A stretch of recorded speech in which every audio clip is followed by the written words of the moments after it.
Let's have a conversation about how to build a fan base and turn it into a community. How do you monetize your community? How do you actually get loyal fans to actually help you sustain your community? So here are the opening remarks that I want you to really pay attention to. So how do you build a fan base and turning it into a profitable and thriving community?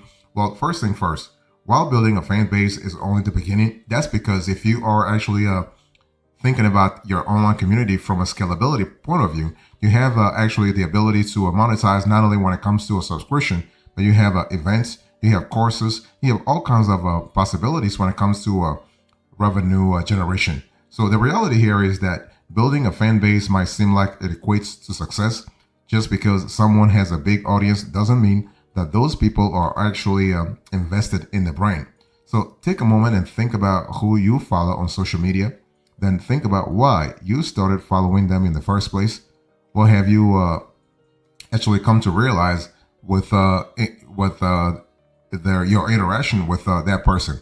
So what you may come to realize is that many of the creators you follow are not people you are all that invested in. In fact, you may never interact with their content after the initial piece that got you invested in the first place. So that lack of attention has nothing to do with the quality of the content either, but it points to the main problem of valuing or following over a community. There is no real connection between you and your fans, and you got to have that connection. Okay. And so basically, this is where building an actual community around your brand comes into play, right? So in this can be a community around your cause, around your service, around your brand, around your coaching ability. So the cool thing about having an online community is that you are able to centralize things. You're able to control. Like if you were to actually have an online community on Facebook or YouTube or Instagram, you don't control the platform. Facebook can decide to shut you down tomorrow and nothing will happen. You will lose you will lose everything. Imagine you spend 20 years, 30 years actually building something, and all of a sudden maybe the algorithm decides that you are not the right person, the right community to actually promote. And I'm not even talking about other issues that Facebook has. For instance, privacy issues. So that's an important element. And why should you have an online community in the first place? So the thing is, when you focus on building a community around your brand, your cause, your service, instead of building a fan base, you will add more value and longevity to your work. And you got to have those two. Okay, we're speaking about more value in the sense that you have to really understand your fans want to extract value from interacting with you, and you got to really have also some kind of value. So it has to be a win-win relationship. So before I speak about why communities are so powerful, let's quickly break down what we mean by community, because this is actually a concept that can be hard to understand in certain quarters. So basically, a community is actually a group of people that all share a common interest or goal and are coming together in order to explore or accomplish it. Okay, you might be thinking, how is that different from building a fan base? Well, the major difference between fans and members of a community is that at the base level, a fan is simply someone who likes your work. A fan doesn't necessarily interact with other people who enjoy your work, and most likely, as you build a fan base, it will become much harder for you to interact with your fans, right? Especially when we think about scalability. If you have 10 members or 10 fans for that matter, things can still be controllable, so to speak. But when you move from 10 fans to 1,000 fans, if you don't have the right tools at your disposal, you will not be able to actually control everything, or even nothing for that matter. So when you have a community, each new person who joins brings value to your brand thanks to the knowledge, insights, and perspective they can share with other members. Remember, in a community, everybody is helping each other and everybody is lifting each other up. So basically, when I speak about having the ability to share with other members, we are calling this a network effect. And each new member in your community has an incentive to actually bring new people into the fold too, because basically folks like to work in communities, and that will increase your growth and brand value over time. So while it's great to know how to build a fan base, The community you can create through software or through bringing your fans and followers together around their shared interests will be much more beneficial, especially in the long run.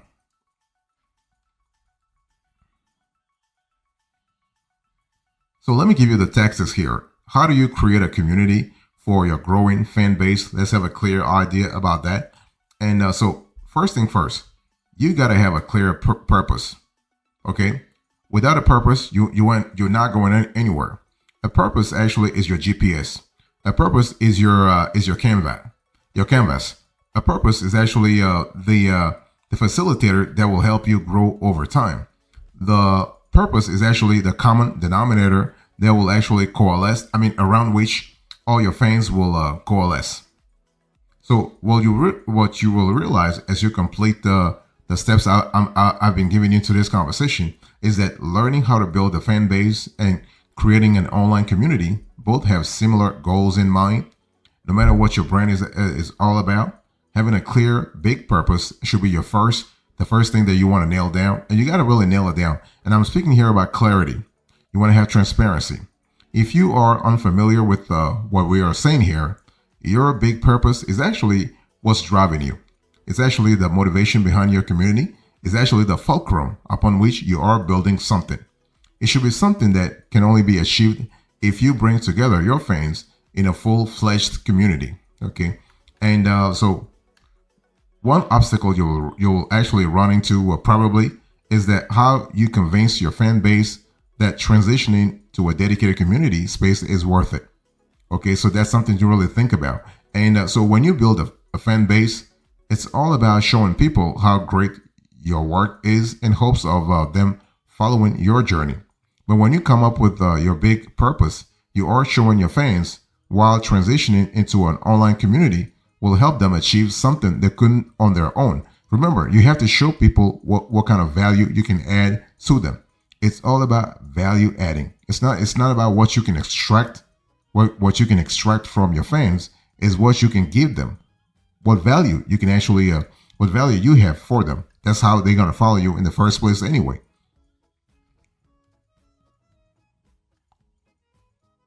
Next, you want to really focus a little bit on who your ideal members are. You have to know who your ideal members are, because in a very competitive world, in a world full of distractions, in a world full of many shenanigans, if you're not granular, if you don't go detailed, you are going to lose a lot of stuff. Because folks nowadays are really bombarded by so many messages, so many distractions, so many what ifs. If you don't have anything granular, you are losing. So whether you just started building a fan base or have a large following already, knowing which people in your audience to target in your transition to a community is really important, right? Because the whole thing is you have to think about monetization. That's for sure. Revenue is really important, but you also got to think about efficiency, but most importantly, scalability. How can you transition from 1,000 fans to 1 million fans, for instance? So the reality of transitioning a fan base into a thriving community is that you will not retain 100% of your following. You're going to lose some people. That's for sure. I mean, you're going to lose maybe 5%, 10%, 15%, 20%, or even 30%. It's okay. Not everyone is going to be down for what you are building. And in turn, they're not your ideal members for the community you are building in the first place. So when you create an online community, you really are honing in on the specific goal that you have in mind for your brand or for your cause or for your project, right? In turn, what happens here is that goal is going to entice a specific subject of your larger audience. So that's what we call the core group, the core audience. And those people are, in our view, your ideal members. And you got to have a group of ideal members. It doesn't have to be a lot of people. It can be 5 people who are super engaged, who are super motivated, and who are super driven. Okay. So if you can't really tell yet what your big purpose is, well, basically your big purpose and your ideal member are intertwined. So when you understand who in your audience you're trying to target to join your online community, then you will also know how to better hone in on your big purpose. It can be really challenging figuring out who those members might be. So here are some questions to consider. Ask yourself, what is the target demographic of my fan base? Who within that demographic is the most engaged? What is the age range of my ideal members? So you are really honing in on your demographics. And what can my ideal members get out of a community that they can't from simply following me? So take the time to understand who your ideal members are so that you are able to transition your fan base into community a lot easier. Next thing you want to do here is you want to use an email list. See, email lists are really powerful for many reasons, and emails have been around for more than 20 years. And that really tells you a lot about the sustainability of the model, of the email model, right? Because if it wasn't really that powerful, it would have disappeared a long time ago. So one of the benefits of building a fan base is that you have already done some of the work of amassing a potential email list. So whether your audience is on a popular social media website, such as Facebook, through a Substack newsletter, or somewhere else, utilizing an email list to tell people about the community you are building is an important step. And it doesn't matter if you go with a small email list or a big one. The thing is, you want to have consistency. You want to have consistency, and you got to start somewhere, right? So you can choose a player such as Bravo, MailChimp. You can choose Aweber. You can choose. You have a lot of players there, Constant Contact, or have you. So it's really important to have the right software. So curating an email list from your fan base is a great way, in our view, to get the word out in detail about the community you are building. So basically, it's one of those things where you got to really ask yourself, how do you attract people's attention? Because everybody is really, again, I think I've said this before, everybody is bombarded by millions of messages every single month, every single year. So we are basically in a moment in time where everyone's attention is being pulled in different directions. And so you got to be very granular in your strategy. Okay. So no matter how big you are able to build a fan base, keeping their attention will always be a point of concern. So, but when you have a dedicated community space, when they log into the community, all of their attention is on what you want them to see, right? Because this is your space, this is your community.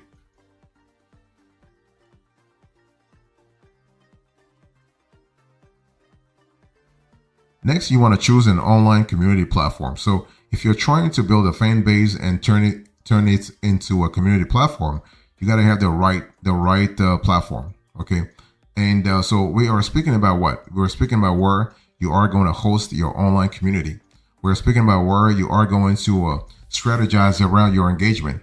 We're speaking about how you are going to retain a lot of your fans, because I spoke a little earlier about the churn rate. Like if you were to transition 100% of your fan base are not going to follow you. If you're lucky, you might probably have like 70% or 75%. If you are super engaged, if you have a super engaged follower, follower base. And the thing is that, up until now, you probably learned how to build a fan base through utilizing popular social media platforms like Instagram, Facebook, and Twitter, now called X. Now, those platforms are very similar to most people and a good way to get your feet wet. But if you're really serious, if you are for real, ultimately, those platforms don't give you much control over your brand. And it's all about controlling your brand. If you are going to monetize, if you are going to draw some ka-ching out of this whole online community fan-based thing, you got to have control over your brand. So when you choose an online community platform, you are basically allowing yourself the chance to have your own private network for you and your members. And these platforms come with pre-built tools and features for you to build your community space how you would like it, unlike on social media where you are stuck with whatever the company decides to do. I mean, when Facebook decides something, the algorithm is going to execute it and you don't control anything.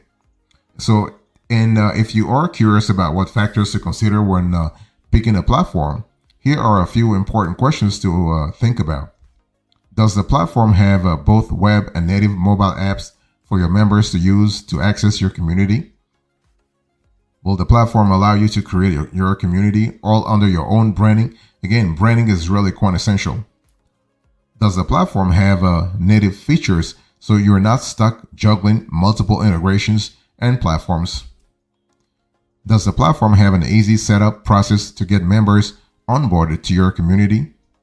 Does the platform give you lots of monetization options like courses, events, paywalls, memberships, and more, right? You got to have this sort of flexibility. So transitioning to an online community platform from building a fan base on social media is all about putting more power and creative control into your hands. And the platform that you choose should provide you with opportunities to create more interactions with your members and between your members. So you got to have this sort of a collaborative environment. The next and final thing you want to do here when it comes to creating a community for your growing fan base is to create a unique community culture. See, the thing is that for you to scale, you got to have you got to really centralize everything around a culture. So if you have spent any time planning how to build a fan base, then you probably thought about what makes your brand unique or how you can connect with your audience, right? And we're speaking about connecting with your audience, not only across several geographies, several time zones, but also several demographics. And so especially when you have a very versatile fan base, you want to have a clear strategy from the get-go. So when you transition your fans into becoming members of a community, you want to figure out ways to make your community feel unique. Why should they come to your community? Why should your fans actually stick to you, stick by your brand? What are you offering that others are not? Again, going back to what I said, we live in a world folks are really distracted 24/7. So for them to actually direct their attention on your brand, for them to direct their attention on their your community, on your social network, your private social network for that matter, you got to really offer something. You got to really ask them. You got to offer something. Sometimes some marketing experts call it USP, so unique selling point. For instance, what are you offering that's really, really unique to your brand? That's what's going to drive engagement in the long run. So as the creator of the community, you should be an exemplary model of how your fan base should treat each other. The online community platform that you actually choose should provide you with a plethora of different options to create opportunities for interaction between your members. You could try anything from a discussion board post to a poll or even a Q&A. It's all about seeing what works for your specific fan base. The most important thing is that when you are starting out, your members will look to you for guidance about how to use the community. Use this as an opportunity to create something all your own. And the answer to what a unique community culture looks like will be different for every brand. So it's important to understand that you want to experiment. You want to get a little weird. You want to see what sticks. You want to try different scenarios. You want to try different approaches and see what really works, what really resonates with your fans.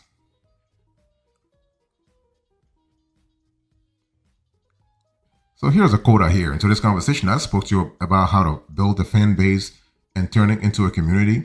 I give you the opening remarks, the tactics, and now the quota. Thank you so much. God bless you. I'll see you next time. Until then, remember, stay marvelous.